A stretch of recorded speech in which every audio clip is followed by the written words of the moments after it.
Среди вереницы жизненных тревог, когда от бедствий все мы так устали, как дорого услышать: с нами Бог, тот самый, неизменный от начала.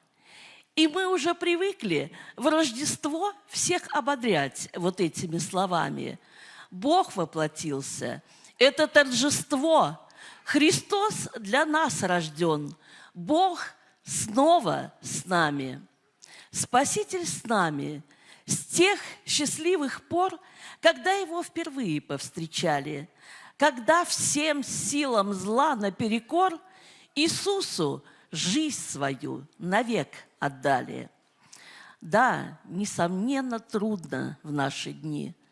Вокруг болезни, войны и смятенье, но с нами Бог, и время тишины Он посылает нам среди волнений.